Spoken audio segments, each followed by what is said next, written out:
Everyone, welcome to the management classes. आज इस video में हम लोग new classical theory of investment को डिस्कस करेंगे। देखिए, केन्स के बाद 1963 में ये थ्योरी यानी new classical theory of investment Jorgenson Dale, जिनका पूरा नाम था डेल जॉर्गेनसन, इन्होंने इसको इंट्रोड्यूस किया था, जो इस बात को बताती है, जो एक्सप्लेन करती है एक इन्वेस्टमेंट के बिहेवियर को with regard to the fixed business investment. यानी ये थ्योरी जो new classical theory of investment है, जो 1963 में केन्स के बाद डेल जॉर्गेनसन ने इंट्रोड्यूस किया, डेवलप की इसको, ये कहती है, ये बताती है हमें एक इन्वेस्टमेंट के बिहेवियर को, कि इन्वेस्टमेंट किस तरह किया जाता है, किस स्पीड में होना चाहिए, क्या उसकी फ्रीक्वेंसी होना चाहिए, कितनी होनी चाहिए, with regard to the capital investment. यानी यहां जो हम इन्वेस्टमेंट की बात कर रहे हैं वो कैपिटल इन्वेस्टमेंट की बात कर रहे हैं, हम रॉ मटेरियल वगैरह के नहीं कर रहे। जैसे बिल्डिंग वगैरह है, ऑफिस है, लैंड है, इन सब चीजों के लिए हम बात कर रहे हैं यहां पर, ठीक है। अच्छा, इस थ्योरी को new classical theory of investment ही क्यों कहते हैं? क्योंकि ये थ्योरी बेस करती है new classical theory of optimal capital accumulation पर। एक थ्योरी है जिसको कहते हैं new classical theory of optimal capital accumulation, जो थ्योरी डिटरमिन करती है फैक्टर्स ऑफ प्रोडक्शन के रिलेटिव प्राइसेस को, लेबर और कैपिटल के बीच में क्या रिलेटिव प्राइसेस हैं, ये थ्योरी ये बताती है। इसी के ऊपर बेस करके इस थ्योरी को बनाया गया, इस थ्योरी को डेवलप किया गया है। देखिए, फिक्स कैपिटल को आप सभी, हम लोग सब जानते हैं फिक्स कैपिटल कौन सा होता है। जैसे कि आप मान लीजिए परचेज ऑफ मशीनरीज होती हैं, कंस्ट्रक्शन ऑफ बिल्डिंग होती है, ऑफिसेज होते हैं, वेयर हाउसेज होते हैं, या आप कह लीजिए कि बिल्डिंग्स वगैरह होती, मशीनें हम लगाते हैं, बहुत सारी मशीनें हम लगा रहे हैं, बिल्डिंग बना रहे हैं, ये सारी चीजें फिक्स इन्वेस्टमेंट पे आ जाती हैं। तो बेसिकली ये थ्योरी सिर्फ इसी इन्वेस्टमेंट की बात कर रही है। पहले तो इसको क्लियर कर लीजिए कि ये new classical theory of investment जो है, ये सिर्फ फिक्स कैपिटल की बात करती है, यानी वो इन्वेस्टमेंट जो फिक्स कैपिटल में किया जाता है, सिर्फ और सिर्फ वो इसी की बात करती है। अच्छा, ये थ्योरी ये भी बताती है कि हमारी बिजनेस साइकिल के अंदर जो फ्लक्चुएशन आते हैं उसके क्या न्यू कॉजेज हैं, क्या और कॉजेज हैं, क्या रीजंस हैं जिसकी वजह से हमारी इकोनॉमिक या बिजनेस साइकिल के अंदर फ्लक्चुएशंस आते हैं। यह थ्योरी एक्सप्लेन करती है, जैसे मैंने बताया, उस के ये किस तरीके से हम कैपिटल को यूज करें, क्या फ्रीक्वेंसी हो, इस पर ही बेस करके इन्होंने दो बातें कही। उन्होंने कहा कि ये मॉडल जो है ये पर्टिकुलर पीरियड ऑफ टाइम पर या एक पर्टिकुलर टाइम के ऊपर कितना इन्वेस्टमेंट कैपिटल स्टॉक पर होना चाहिए, ये बताती है। यानी फर्म एक डिजायर्ड लेवल को मेंटेन करके रखना चाहती है, कैपिटल स्टॉक का। फर्म चाहती है कि ये हमारा काम रुके ना, इसलिए कैपिटल स्टॉक हमारे पास इतना मेंटेन रहना चाहिए विद रिगार्ड टू दी पर फिक्स्ड कैपिटल।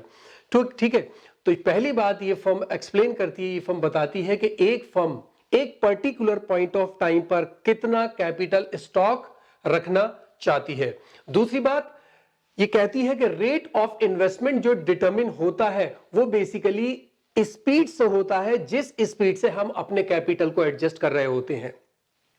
एक प्रोड्यूसर है, वो अपने फिक्स कैपिटल को एडजस्ट करके चलता है कि साहब हम आगे ये काम करने जा रहे हैं तो ये चीज हमारे पास पहले से है, ये काम करने जा रहे हैं तो ये चीज पहले से, हम ये प्रोडक्शन बढ़ाएंगे, हमने एक मशीन पहले से खरीद रखी है, ठीक है। तो ये क्या फ्रीक्वेंसी है इसकी, क्या स्पीड है इसको हमारा चेक करने की, हम मंथली लेवल पर चेक करते हैं या हम वीकली चेक कर रहे हैं, क्या स्पीड है, यही स्पीड हमारे रेट ऑफ इन्वेस्टमेंट को डिटरमिन करती है। यानी जिस स्पीड से हम उसको एडजस्ट कर रहे हैं वही हमारा रेट ऑफ इन्वेस्टमेंट हो जाएगा, ठीक है। देखिए, क्योंकि नई बिल्डिंग को बनाने में, नया प्लांट को बनाने में, नई मशीनरीज को दोबारा से इंस्टॉल करने में, या हम नया बना रहे हैं प्रोडक्ट, एक और फर्म, इस सब में वक्त लगता है ना, टाइम टेकिंग प्रोसेस है। इसलिए अगर आप अपने कैपिटल को स्टॉक करके नहीं चलेंगे तो आगे प्रॉब्लम होगी। तो क्योंकि हम फिक्स कैपिटल की बात कर रहे हैं तो टाइम ज्यादा लगने की वजह से हम एक स्टॉक को मेंटेन करके रखना चाहते हैं, क्योंकि जो हमारा डिजायर्ड लेवल है वो हम इमीडिएटली अचीव नहीं कर सकते हैं। ये सब चीजें बहुत टाइम लेती हैं, क्योंकि फिक्स कैपिटल, एक बिल्डिंग ही बनानी है, कितना वक्त लेगी, है ना। तो वो एकदम से बिल्डिंग बना के तो हम नहीं कर सकते, हमें प्लान करना पड़ता है पहले से, उसके हिसाब से हमें स्टॉक को मेंटेन करना पड़ता है। तो कितना स्टॉक हम कैपिटल का मेंटेन करके रखें, कितना एडजस्ट करें, यही ये थ्योरी जो है new classical theory of investment इस पर रोशनी डालती है। फर्म खुद डिसाइड करती है कि क्या स्पीड होनी चाहिए और क्या रेट ऑफ इन्वेस्टमेंट होना चाहिए इसके अंदर। देखिए फर्म जो है वो खाली कैपिटल तो यूज करती नहीं, मैं दूसरी बात पर आ रहा हूं। फर्म कैपिटल खाली तो यूज नहीं करेगी, मशीन लगा दीजिए, बिल्डिंग बना दीजिए और फिर काम चालू हो जाएगा, ऐसा नहीं है। कितनी ऑटोमेटिक को स्टार्ट करने के लिए आदमी की जरूरत है। तो आपको कुछ भी कहिए, आपको इसकी तो जरूरत है लेबर की। तो बेसिकली लेबर और कैपिटल दोनों की आपको जरूरत होती है। अब ये आपको डिसाइड करना होता है कि लेबर और कैपिटल दोनों किस रेशो में होने चाहिए, और ये सिर्फ इनपुट कॉस्ट ही डिटरमिन नहीं करती बल्कि उनका कंट्रीब्यूशन भी करता है। जैसे मैं एग्जांपल दूं, आप कहें कि साहब लेबर और कैपिटल दोनों के बीच में हम कॉस्ट देख लेंगे, जिसकी कम है हम उसको बढ़ा लेंगे। तो क्या मुमकिन है कि हम बहुत सारी लेबर को अपॉइंट कर लें और हमारे पास मशीनें है ही नहीं काम करने के लिए, बिल्डिंग ही नहीं है? नहीं हो सकता ना ऐसा। तो कॉस्ट डिटरमिन नहीं करेगी, हाँ कॉस्ट भी डिटरमिन करती है, लेकिन हम उसका कंट्रीब्यूशन देखते हैं कि हमारे काम में, हमारे जो काम चल रहा है उसके अंदर इन इनपुट्स का लेबर या कैपिटल का कंट्रीब्यूशन क्या है, उसके हिसाब से हम डिसाइड करते हैं कि कितनी लेबर पर कितना कैपिटल होना चाहिए। ठीक है। अच्छा, यहां हम बात कर रहे हैं आपके इन्वेस्टमेंट को कैसे डिटरमिन किया जाता है। तो ये थ्योरी बताती है कि इन्वेस्टमेंट को डिटरमिन करने के लिए हमारे पास दो फैक्टर्स होते हैं जो इसको डिटरमिन करते हैं। पहला है marginal product of labour, marginal product of capital, marginal product of capital. पहली चीज है मार्जिनल प्रोडक्ट ऑफ कैपिटल जो कि हमारे इन्वेस्टमेंट को डिटरमिन करती है, और दूसरी है user cost of capital, user cost of capital. User cost of capital को आप वैसे यूजर कॉस्ट ऑफ कैपिटल से भी जानते होंगे, लेकिन इसको हम लोग रियल रेंटल कॉस्ट भी कहते हैं, real rental cost of capital. हमारे पास कैपिटल, हमारी एक बिल्डिंग है, हमने बिल्डिंग बनाई, हम उसकी यूज कर रहे हैं, तो हम उसके किराए की तो बात नहीं कर रहे हैं ना, क्योंकि हम तो खुद उस बिल्डिंग को इस्तेमाल कर रहे हैं। लेकिन उसकी कुछ अपॉर्चुनिटी कॉस्ट होगी ना। अगर हम उस बिल्डिंग को अपने यूज में नहीं ला रहे, हमने किसी को रेंट पर दे दी, तो हमें कुछ रेंट मिलेगा ना, वो उसकी अपॉर्चुनिटी कॉस्ट है। ठीक है। तो इसके उसको कहते हैं हम यूजर कॉस्ट ऑफ कैपिटल। अच्छा, मार्जिनल प्रोडक्ट ऑफ लेबर तो मेरे ख्याल से हम सारे लोग जानते हैं, ये एक एडिशन होता है जो कि आपने कितना कैपिटल बढ़ाया उससे कितना प्रोडक्ट मिला, addition to the production by using an additional unit of capital. यहां पर हम लेबर और टेक्नोलॉजी को कांस्टेंट रखते हैं। रिपीट कर रहा हूं, यहां पर जो मार्जिनल प्रोडक्ट ऑफ लेबर जो होता है ये हमें बताता है कि हम एडिशनल कैपिटल जो बढ़ा रहे हैं उस एडिशन से हमें कितना प्रोडक्शन मिल रहा है। ये हमारा पहले से था कैपिटल, ठीक है, यहां तक, और ये प्रोडक्ट हमें यहां तक मिल रहा था। अब ये कैपिटल हमने ऐड किया इस साल, इस महीने, जो भी हम टाइम लेके चल रहे हैं, इसने इतना प्रोडक्ट दिया, तो ये हमारा मार्जिनल कैपिटल हुआ, और ये हो गया मार्जिनल प्रोडक्ट ऑफ कैपिटल। यानी जो हम मार्जिनली इंक्रीज किया हमने कैपिटल के अंदर, उसने हमें प्रोडक्ट कितना दिया। ठीक है। अच्छा, क्योंकि मैंने अभी बताया आपको कि इसके अंदर हम लेबर और टेक्नोलॉजी को कांस्टेंट मानकर चलते हैं, तो आपको याद होगा हमने पहले लॉ ऑफ डिमिनिशिंग रिटर्न में पढ़ा था कि अगर आप सारे इनपुट्स को फिक्स कर लें और सिर्फ एक इनपुट को बढ़ाते चले जाएं तो लॉ ऑफ डिमिनिशिंग रिटर्न काम करने लगता है। यानी एक वक्त तक तो प्रोडक्शन बढ़ता है, उसके बाद टोटल प्रोडक्शन तो ऑब्वियसली बढ़ेगा, लेकिन मार्जिनल प्रोडक्शन घटने लगता है। तो यहां भी वही केस हो जाता है, क्योंकि हम मान के चल रहे हैं कि दो इनपुट फिक्स है, एक ही बढ़ा रहे, तो लॉ ऑफ डिमिनिशिंग रिटर्न काम करने लगेगा। फर्म चाहती क्या है? फर्म के दो ही डिजायर्स होते हैं, या तो हम प्रॉफिट अर्न करें, यानी अपने प्रॉफिट को मैक्सिमाइज करें हम, या फिर हम अपनी इन्वेस्टमेंट की वैल्यू को बढ़ाएं, जो हमारी प्रेजेंट वैल्यू ऑफ कैपिटल है उसको बढ़ाएं। दोनों काम ही होते हैं। हम लोग जाहिर एक बिल्डिंग खरीद के अपना बिजनेस शुरू करते हैं तो उससे हम प्रॉफिट भी बढ़ाते हैं और हमारी बिल्डिंग की वैल्यू भी साथ के साथ बढ़ती चली जाती है। तो लॉन्ग रन के अंदर मार्जिनल प्रोडक्ट ऑफ लेबर जब तक एक्सीड करता रहेगा हमारी यूजर कैपिटल से, हमें फायदा होता रहेगा। लॉन्ग रन के अंदर जब तक हमारी ये marginal product of capital user cost से ज्यादा होगी, यूजर कॉस्ट से ज्यादा होगी, तो कैपिटल ऐड करने में हमें फायदा है। यानी हमने ये प्रोडक्ट ऑफ लेबर निकाला, मार्जिनल प्रोडक्ट ऑफ लेबर जो है वो सिर्फ फॉर एग्जांपल 100 आया, ठीक है, और जो हमारी इस कैपिटल की यूजर कॉस्ट थी वो 90 ही थी। तो इसका मतलब अभी तो हमें एक्स्ट्रा भी मिल रहा है ना, सिर्फ हमारा यूजर कॉस्ट ही नहीं आ रही, एक्स्ट्रा भी 10 हमें मिल रहे हैं। तो उस वक्त तक जब तक हमारा marginal product of labour, marginal product of capital greater होता है यूजर कॉस्ट से, यूजर कॉस्ट ऑफ कैपिटल, उस वक्त तक हमें कहा जाता है कि कैपिटल को इन्वेस्ट करते रहिए, कैपिटल का इन्वेस्टमेंट बढ़ाते रहिए, बढ़ाते रहिए। और ये कहां जाकर रुक जाता है? जब ये दोनों इक्वल हो जाते हैं, यानी point where the marginal product of capital is equal to the user cost of capital, वो पॉइंट होता है जहां हमारा प्रॉफिट मैक्सिमाइज करता है, जहां हमें सबसे ज्यादा प्रॉफिट मिल रहा होता है। ये एक आइडिया आप उसी ले लिए, एग्जैक्टली नहीं है, समझाने के लिए कह रहा हूं कि हम लोग कहां फॉर्म के अंदर हम लोग कहां पर अपने प्रॉफिट को मैक्सिमाइज करते हैं, जहां हमारी मार्जिनल कॉस्ट इक्वल टू हो जाती है मार्जिनल रेवेन्यू के। याद है सारी फर्म्स के जो हमने इक्विलिब्रियम्स को स्टडी किया था या determination of price and output को किया था, उसमें हम यही यूज करते हैं। आइडिया वही वाला है कि वो पॉइंट जहां पर हमारा marginal product of capital equal हो जाए उस कैपिटल की यूजर कॉस्ट से, वहां पर हमारा जो प्रोडक्ट होता है, जो हमारा प्रॉफिट होता है, वो मैक्सिमाइज्ड होता है। ठीक है, अच्छा, किस तरह से हम डिजायर्ड स्टॉक ऑफ कैपिटल को ड्राइव करेंगे?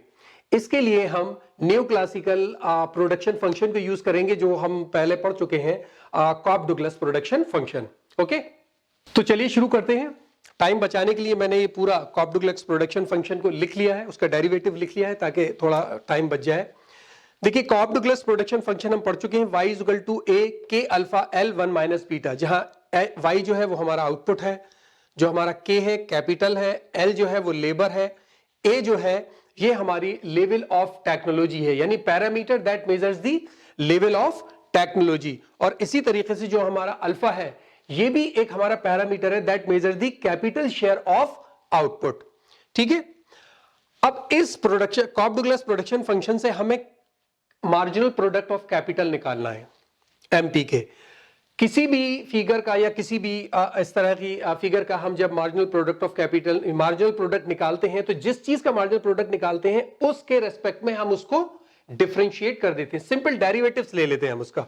तो differentiate with respect to k to obtain marginal product of labour, तो dy अपॉन डी के, क्योंकि हम y को d से कर रहे हैं, कैपिटल से डिफरेंशिएट कर रहे हैं, तो क्या होगा, ये अल्फा है हमारा, ये अल्फा आगे आ जाएगा, अल्फा हमारा आगे आ गया, ठीक है, और यहां अल्फा -1 हो जाएगा, यहां से वो एक कम हो जाएगा, तो अल्फा -1 आ गया। एल हमारा वैसा ही है 1 माइनस अल्फा, इसमें हमने कोई चेंज नहीं किया। ठीक है, अब हम क्या करेंगे कि इस फिगर को, हमें ये जो फिगर मेरी है अल्फा ए के अल्फा -1 और एल 1 माइनस अल्फा, इसको हम मल्टीप्लाई कर देंगे के से, न्यूमरेटर और डिनोमिनेटर दोनों को, इक्वलिटी के ऊपर भी और नीचे भी, दोनों साइड में हम इसको करेंगे, मल्टीप्लाई करेंगे के से। तो यानी हम के अपॉन के से करेंगे, इसको भी के से करेंगे और इसके नीचे फिर के आ जाएगा।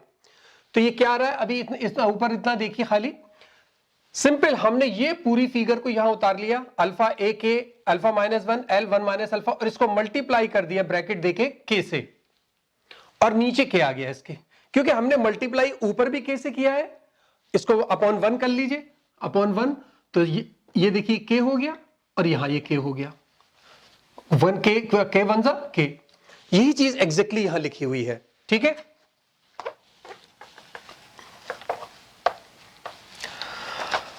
अब इसको हम जब सॉल्व करेंगे, तो इसको सॉल्व करने के लिए हमने क्या किया, अल्फा को तो हमने बाहर ले लिया। अब देखिए, जब के से हम इस के को मल्टीप्लाई करेंगे, इस पूरी फिगर को मल्टीप्लाई करेंगे, तो हमारा के आ जाएगा, जब के से हम के को मल्टीप्लाई करेंगे तो इसकी वैल्यू प्लस हो जाती है। ये तो हमें सिंपल पता है कि हम इसको जिस चीज से भी मल्टीप्लाई करेंगे, अगर वो चीज पहले से इसमें मौजूद है तो उसकी वैल्यू प्लस हो जाती है। तो जब हम k से इसको फिगर को मल्टीप्लाई करेंगे तो k अल्फा -1 +1, यानी ये जो फिगर बन के आएगी ये क्या आएगी, k अल्फा -1 +1। तो ये +1 से -1 कैंसिल हो जाएगा, सिर्फ k अल्फा बचेगा, सिर्फ k अल्फा बचेगा। और ये वाला जो अल्फा था जो डेरिवेटिव से ऊपर आया था ये हमने बाहर ले लिया, ये बाहर ले लिया हमने, और ये a k अल्फा हमारा बचा ही, जो मैंने अभी बताया था, हमने इसको k को जब मल्टीप्लाई किया था k, और L1 माइनस अल्फा जो हमारा पहले से चला आ रहा है अपॉन k, क्योंकि हमने दोनों तरफ k से मल्टीप्लाई किया था, न्यूमरेटर को भी और डिनोमिनेटर को भी। अब देखिए ये बेसिकली क्या है, a k alpha L1 minus alpha, a k alpha L1 minus alpha, ये तो y है ना। तो इस पूरी फिगर की जगह हमने y रख दिया। अब क्या बन के आ गया, अल्फा y इस पूरी फिगर की जगह a के अल्फा L1 माइनस अल्फा और k। अब आपकी ये एक फिगर बनकर आ गई। ये क्या चीज है, ये बेसिकली हमें मिला है मार्जिनल प्रोडक्ट ऑफ कैपिटल।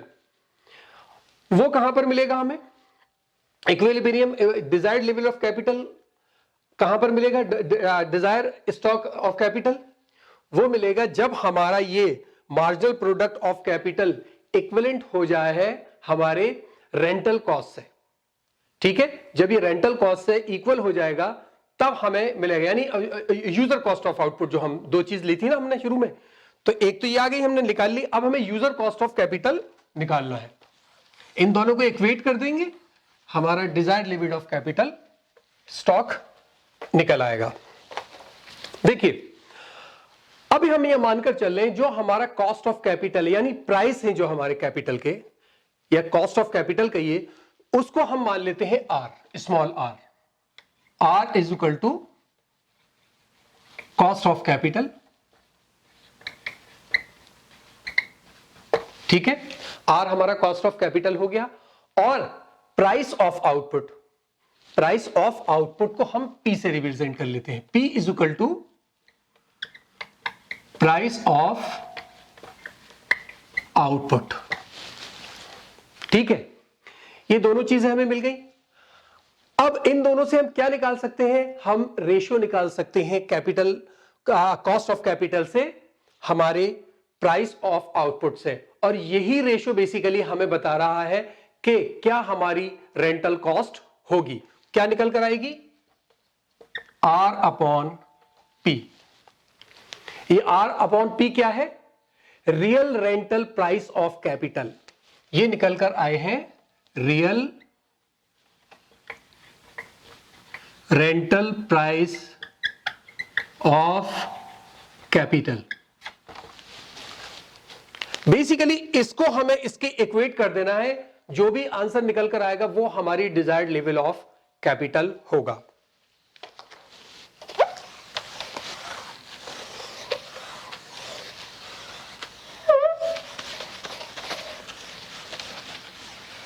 अभी हमारा क्या है, अल्फा y अपॉन के, अल्फा y अपॉन के। ठीक है, और हमारा जो real rental price of capital निकल के आया, जिसको हम लोग यूजर कॉस्ट ऑफ कैपिटल कह रहे हैं, वो है equal to R upon P। ठीक है, सिंपल से हम सिर्फ इसको इक्वेट कर रहे हैं, वही MC is equal to MR, marginal cost equal to marginal revenue, वही हमारा मैक्सिमम हो रहा है प्रॉफिट, वही हम लोग इक्विलिब्रियम निकाल रहे हैं। यहां पर इसको हम इक्वेट करेंगे तो हमें इक्विलिब्रियम मिल जाएगा। ठीक है, अब हमें क्या करना है, हमें सिर्फ k की वैल्यू चाहिए ना। k की वैल्यू लाने के लिए हम अल्फा को इसके साथ ले आए यहां पर, क्योंकि ये तो एक पैरामीटर है, और y से p को मल्टीप्लाई कर दें, तो 1 अपॉन k आ गया इज इक्वल टू अल्फा इधर आ गया, और r अपॉन P y से मल्टीप्लाई हो जाएगी, R अपॉन पी वाई। ठीक है, यहां तक बात समझ में आई। अब देखिए, क्योंकि हमें k की वैल्यू चाहिए, k 1 अपॉन k के अंदर आ रहा है, तो हम इसका रेसिप्रोकल ले लेंगे दोनों साइड में, यानी इसको जब हम करेंगे तो k अपॉन 1 हो जाएगा, k अपॉन 1 लिखने की जरूरत ही नहीं है। ठीक है, अपॉन 1 किसी में लिखते नहीं है, इक्वल टू ये ऊपर चला जाएगा p y upon r, alpha है ही हमारे साथ, ठीक है।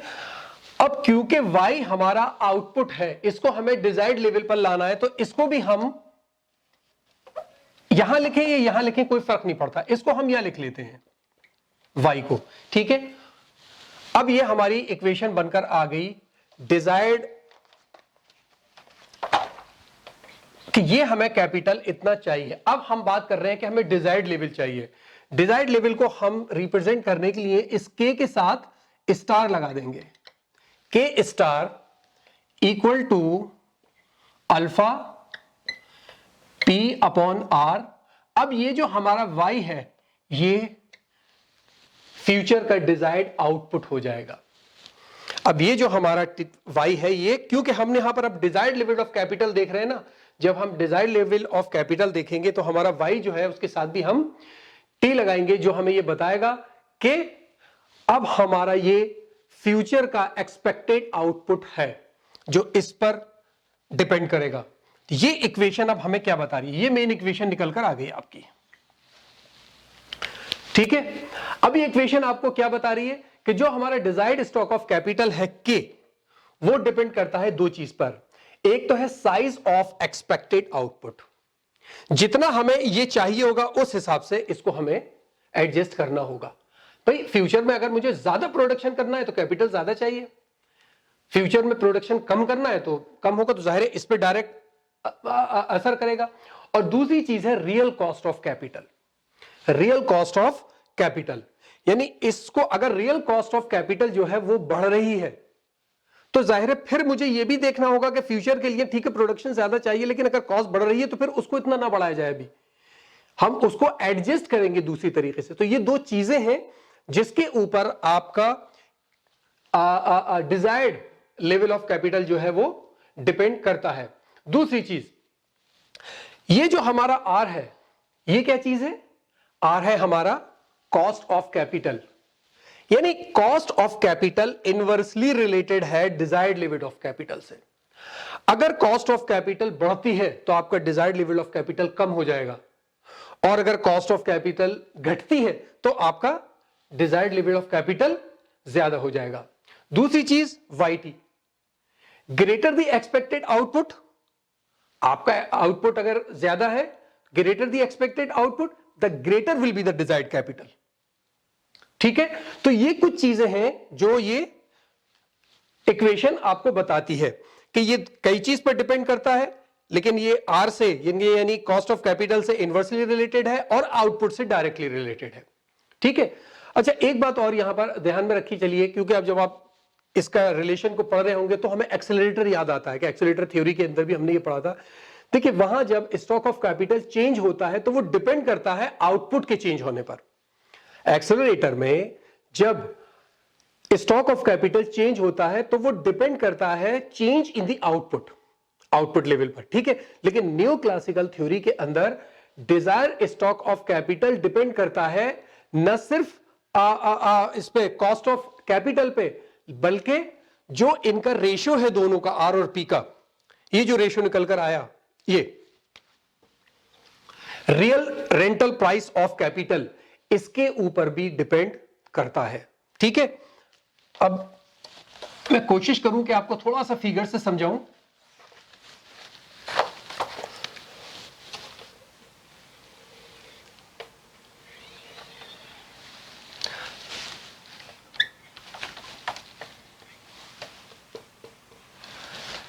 देखिए इसके ऊपर हम हॉरिजॉन्टल एक्सिस जो है, जो हमारा एक्स एक्सिस है, उसके ऊपर हम स्टॉक ऑफ कैपिटल लेते हैं,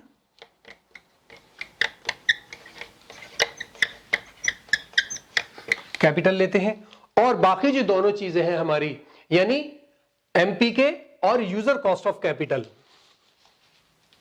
मार्जिनल प्रोडक्ट ऑफ कैपिटल और यूजर कॉस्ट ऑफ कैपिटल, ये दोनों हमने, देखिए ये मैं कई जगह पर मैंने यूजर कॉस्ट ऑफ कैपिटल को यूसीके लिख दिया है, लेकिन ये आप एग्जाम में मत लिखिएगा, अगर आता है वो आपको पूरा ही लिखिएगा यूजर कॉस्ट ऑफ कैपिटल। अच्छा हम क्या मानकर चले थे, आपको शुरू में याद होगा हमने ये माना था कि इसके अंदर टेक्नोलॉजी और लेबर को हम फिक्स कर लेंगे और सिर्फ कैपिटल को बढ़ाएंगे, यानी कैपिटल बढ़ता रहेगा। जब कैपिटल बढ़ेगा क्या होगा, मैंने बताया था ना, डिमिनिशिंग रिटर्न आता है। बेसिकली ये आपका है मार्जिनल प्रोडक्ट ऑफ कैपिटल, या आप इसको YT कहिए, आउटपुट पर टाइम, एक्सपेक्टेड जो आपका आउटपुट है, जो आपको आगे मिलने वाला है। ठीक है, अब देखिए हमने कहा कि वो स्टॉक ऑफ कैपिटल को बढ़ाते रहना होगा जब तक वो यूजर कॉस्ट ऑफ कैपिटल के बराबर ना हो जाए। ठीक है, तो मान लीजिए 0 पर है हमारा। अब स्टॉक ऑफ कैपिटल को वो बढ़ा रहे हैं, बढ़ाते रहेंगे। कब तक? जब तक हमें एक पॉइंट पर यूजर कॉस्ट ऑफ कैपिटल नहीं मिलेगा, यानी वो कैपिटल को बढ़ाते रहेंगे, उस वक्त तक बढ़ाते रहेंगे जब तक ये इसके बराबर ना हो जाए। मान लीजिए हमारा R है, R1 मान लीजिए इसको, और इसको K1 मान लीजिए, कोई भी कुछ भी आप उसको दे दीजिए। ठीक है, K स्टार का है बल्कि इसको, क्योंकि ये डिजायर्ड लेवल है, ये स्टॉक ऑफ कैपिटल है, इसको मान लीजिए हम नीचे लिख लेंगे स्टॉक ऑफ कैपिटल। ठीक है, इसको हमने K मान लिया, K1। ठीक है, यानी यहां पर अब आपको एक पॉइंट मिल गया कि हम बढ़ाते रहे, और हमने मान के चले कि एक पॉइंट आ गया K1, जहां पर K1 एंड R1 दोनों चीजें हमें मिल गई, जहां से हम ये मानकर चल रहे हैं कि अब हमें वो डिजायर्ड लेवल ऑफ आउटपुट मिल गया। जो हमारा K1 है वो हमारा लेवल ऑफ आउटपुट नहीं, डिजायर्ड कैपिटल स्टॉक। तो ये जो है हमारा, ये स्टॉक ऑफ कैपिटल डिजायर्ड है जो हमें K1 पे मिला, और वहां पर जो हमारा यूजर कॉस्ट ऑफ कैपिटल है वो R1 है। अच्छा, अब अगर आप चाहें कि आप साहब उसको कैपिटल को और आगे बढ़ा सकते हैं, ठीक है, बढ़ा दीजिए, K2 पर ले आइए, K2 पर ले आइए। लेकिन आप वहां देखिए फिर ये R0, K0 या 2 कर लीजिए, 2 ही है। यहां पर आप देखिए अगर आप और बढ़ाते जा रहे हैं तो ठीक है, आपका डिजायर लेवल ऑफ कैपिटल यहां पर हो गया, डिजायर कैपिटल स्टॉक आपका K2 पे हो गया, लेकिन आपका जो है यूजर कॉस्ट ऑफ कैपिटल कम हो रही है। तो इस तरीके से आप इसको चेंज भी कर सकते हैं। ठीक है, तो चलिए चलते चलते 2-4 कॉन्सेप्ट और हैं, इसको क्लियर कर लें तो ये टॉपिक पूरी तरह से आपकी समझ में आ जाएगा। देखिए इसमें हमें समझना होगा कि expected output and desired capital stock का क्या रिलेशन है, यानी हमारे आउटपुट, एक्सपेक्टेड आउटपुट क्या है, YT। ठीक है, तो इस YT से हमारा ये जो है K स्टार, इसका क्या रिलेशन है, तो याद होगा ये फॉर्मूले के अंदर पूरा है, इस तरह यहां P था, R था और यहां पर अल्फा है ना। तो देखिए जो हमारा YT है वो बेसिकली डिपेंड कर रहा है हमारे स्टॉक ऑफ कैपिटल पे। जो हमारा आउटपुट है यानी लेवल ऑफ आउटपुट है, इसके ऊपर क्या डिपेंड कर रहा है, हमारा डिजायर्ड स्टॉक ऑफ कैपिटल। जो हमारा डिजायर्ड कैपिटल स्टॉक है वो डिपेंड कर रहा है हमारे लेवल ऑफ आउटपुट पर। अच्छा, अगर हम इकोनॉमी एज ए होल बात करें, पूरी इकोनॉमी की अगर हम बात करें तो जाहिर है फिर ये डिपेंड करेगा नेशनल इनकम पर यानी जीडीपी पर। और जब ये जीडीपी पर करेगा तो इसका मतलब हर साल एक्सपेक्टेशन रहती है कि हमारी जीडीपी बढ़ेगी। यूजर कॉस्ट ऑफ कैपिटल तो नहीं बढ़ रहा है लेकिन हमारी जीडीपी बढ़ रही है। देखिए ये हमारा मार्जिनल प्रोडक्ट ऑफ कैपिटल, बल्कि अब तो ये हमारा YT है, ये हमारा YT है। ठीक है, ये हमारा स्टॉक ऑफ कैपिटल है, ये हमारा MPK and user cost of capital है। अब देखिए हमारा R तो वही है, हमारा R तो वही है जो हमारा स्टॉक ऑफ कैपिटल था कि उसको हम अब बढ़ा रहे हैं क्योंकि हमारा जीडीपी बढ़ रहा है। हमारा ये हमारा YT जो है, जीडीपी जो है वो डिपेंड कर रहा है ना स्टॉक ऑफ कैपिटल के ऊपर। ठीक है, तो अब जब हमारा जीडीपी बढ़ेगा तो स्टॉक ऑफ कैपिटल भी तो हमारा बढ़ेगा, उसी से तो जीडीपी बढ़ेगा। जब हम स्टॉक बढ़ाएंगे, प्रोडक्शन ज्यादा करेंगे, तभी तो जीडीपी बढ़ेगा। अब हमारी ये R वही है यानी यूजर कॉस्ट ऑफ कैपिटल वही है, लेकिन हमारा K बढ़ गया, K हो गया हमारा K2, ये आ गया यहां पर, ठीक है। R वही है, R तो चेंज हुआ नहीं। जब R चेंज नहीं हुआ तो फिर हमारा इक्विलिब्रियम तो यहां पहुंच गया ना। तो इसका मतलब ये है कि अब हमारा ये जो लेवल ऑफ आउटपुट कर्व है, expected level of output curve जो है यानी नेक्स्ट ईयर वाला, वो शिफ्ट कर जाएगा YT2, ठीक है। यही basically expected output and desired capital stock है। दूसरी बात,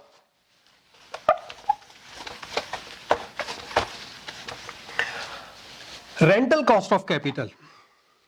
देखिए रेंटल कॉस्ट ऑफ कैपिटल का तो मतलब यह है कि देखिए कैपिटल तो हम बोरो भी करते हैं ना, बैंक से हम पैसा ले लेते हैं, उससे हम अपनी मशीनरी और बिल्डिंग वगैरह बनाते हैं, तो जाहिर है उसके लिए हमें इंटरेस्ट रेट देना पड़ता है, हमें उसके लिए इंटरेस्ट रेट देना पड़ता है आई। इसको इधर बनाए तो आसान हो जाएगा, आई देना पड़ता है हमें इंटरेस्ट रेट, ठीक है। चलिए इंटरेस्ट रेट तो हम दे रहे हैं, लेकिन हमने लोन लिया, लोन लेके हमने एक बिल्डिंग बनाई और उस लोन का हम इंटरेस्ट दे रहे हैं, लेकिन हमारी बिल्डिंग की वैल्यू भी तो बढ़ रही है क्योंकि इन्फ्लेशन हमेशा होता रहता है, प्रॉपर्टी की वैल्यूज बढ़ती हैं। तो इसका मतलब हमारी जो बिल्डिंग है उसकी नॉमिनल कैपिटल गेन हो रहा है, हमें एक नॉमिनल कैपिटल गेन भी तो हो रहा है ना बिल्डिंग से, इंटरेस्ट तो पे कर रहे हैं। तो इसका मतलब जो हम इंटरेस्ट पे करेंगे उसमें से नॉमिनल कैपिटल गेन को हमें निकालना होगा, तब हमें यूजर कॉस्ट ऑफ कैपिटल मिलेगा, रियल कॉस्ट बल्कि आपका ये मिलेगी, यानी जो हमारी रियल कॉस्ट मिलेगी वो इसके अंदर से हमें नॉमिनल कैपिटल गेन को निकालना होगा। नॉमिनल कैपिटल गेन, जब हम नॉमिनल कैपिटल गेन को निकाल लेंगे इसमें से, तभी तो हमारी रियल कॉस्ट ऑफ कैपिटल मिलेगा हमें, ठीक है। एक बात ये हुई। दूसरी बात देखिए, इसको निकालने के लिए जाहिर है हमें दो चीज की जरूरत पड़ेगी। पहली तो हमें नॉमिनल कैपिटल गेन है, तो वो तो हमारे पास है, लेकिन क्योंकि इन्फ्लेशन भी तो हमें चाहिए, हम उस इन्फ्लेशन के हिसाब से तो देख के चल रहे हैं कि हमारी कैपिटल की वैल्यू बढ़ रही है, हम ये मान के चल रहे हैं ना कि हमारी नॉमिनल कैपिटल गेन बढ़ रहा है, तो उसको बढ़ने के लिए हमें इन्फ्लेशन भी तो पता होना चाहिए क्या है, लेकिन इन्फ्लेशन तो हमें पता होता नहीं है। नॉमिनल इंटरेस्ट रेट हमें पता है, किस रेट से हमारा कैपिटल बढ़ेगा, नॉमिनल इंटरेस्ट रेट हमें पता है, लेकिन हमें इन्फ्लेशन रेट नहीं पता। तो ठीक है, हम उसको एक्सपेक्टेड मान लेते हैं, हमें मान के चलते हैं, पीछे का ट्रेंड देखते हैं हम किस रेट से आ रहा है इन्फ्लेशन और आगे साल में क्या इन्फ्लेशन रहेगा। अब देखिए, अब जब हमने इन्फ्लेशन रेट को भी हमने एक्सपेक्ट कर लिया और नॉमिनल रेट ऑफ इंटरेस्ट हमें पता ही है, इन दोनों के से लेने के बाद अब हम क्या निकालेंगे, जो हम रियल कॉस्ट ऑफ कैपिटल निकालेंगे वो एक एस्टिमेट होगा काय का, nominal rate of interest adjusted for expected rate of inflation. यानी जो हमारा नॉमिनल रेट का जो इंटरेस्ट, ये नॉमिनल इंटरेस्ट रेट, आपका ये नॉमिनल इंटरेस्ट रेट जो होगा वो बेसिकली एक टाइप का एडजस्टमेंट हम करेंगे with the expected rate of inflation. Expected rate of inflation को हम पाई से करते हैं, यहां हम ई लगा लें, ई, तो एक्सपेक्टेड रेट ऑफ इन्फ्लेशन हो जाएगा, ठीक है। तो यानी हमें इस इंटरेस्ट रेट में से अब एक्सपेक्टेड रेट ऑफ इन्फ्लेशन को हटाना होगा, तब हमें रियल कॉस्ट ऑफ कैपिटल मिलेगी। यानी रियल कॉस्ट ऑफ कैपिटल हमें कब मिलेगी, जब हम इंटरेस्ट रेट में से अपना एक्सपेक्टेड रेट ऑफ इन्फ्लेशन को निकाल देंगे, ठीक है। एक बात तो ये हो गई। दूसरी बात ये कि अब यहां पर डेप्रिसिएशन कॉस्ट भी तो होती है, हम इंटरेस्ट पे कर रहे हैं, उसमें से हमने एक चीज तो चलिए एक्सपेक्टेड रेट ऑफ इन्फ्लेशन हमने निकाल दिया, लेकिन डेप्रिसिएशन भी तो होता है मशीन का, इस बीच उसका मशीन या जो भी घर है उसमें तोड़ फोड़ भी करा रहे हैं, पैसा भी लगा रहे हैं, डेप्रिशिएट तो करती है। तो इसका मतलब अगर डेप्रिशिएट हम मानकर चलें D% पर ईयर, तो हम इसको कर देंगे +D। अब जो हमारा रियल कॉस्ट ऑफ कैपिटल जो होगी वो interest rate minus rate of inflation minus depreciation, with in a particular year. ठीक है, तो इससे हमारा रेंटल कॉस्ट ऑफ कैपिटल निकलकर आ जाता है। अब बात करें हम taxation and rental cost of capital. इसमें कुछ नहीं करना है।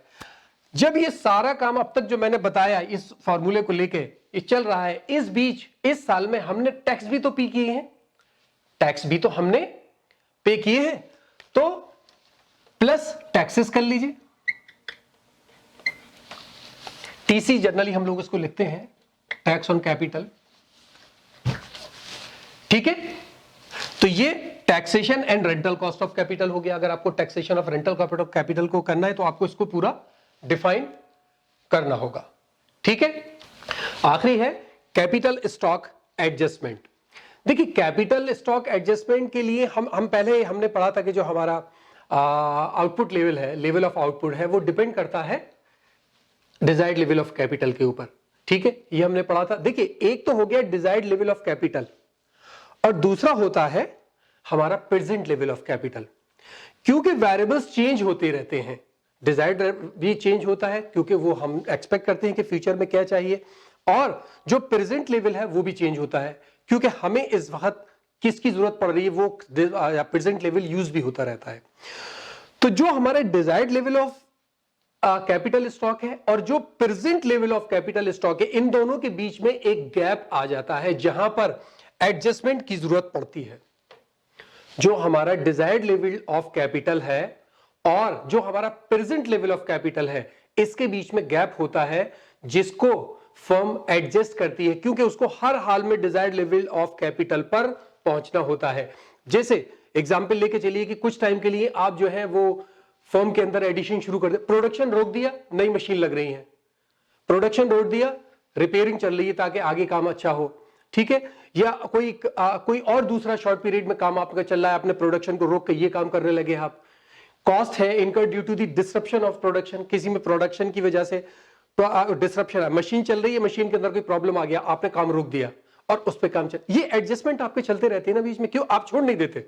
नहीं, अभी खत्म हो गया तो खत्म हो गया, आप उसको एडजस्ट करते हैं कि साहब वो कैपिटल स्टॉक हमने यहां पर यूज कर लिया, अब उसके लिए आगे एडजस्ट करें, फिर लेकर आए फ्यूचर के लिए जो हमारा डिजायर्ड लेवल है। तो इस तरीके से जो भी प्रेजेंट लेवल होता है उससे जो डिजायर्ड लेवल होता है उस गैप को एडजस्ट करने के लिए प्रोड्यूसर कोशिश करते रहते हैं और हमेशा इसी उम्मीद पर रहते हैं और हमेशा काम करते रहते हैं इसी के लिए कि वो desired level of capital stock पर पहुंच जाए। ठीक है, थोड़ी लंबी हो गई थ्योरी, लेकिन मुझे उम्मीद है समझ में आई होगी। तो कुछ प्रॉब्लम हो तो मुझे कमेंट बॉक्स में बताइए, मैं कोशिश करूंगा कि इन प्रॉब्लम्स को दूर करूं। इस वीडियो में इतना ही। Thank you so much.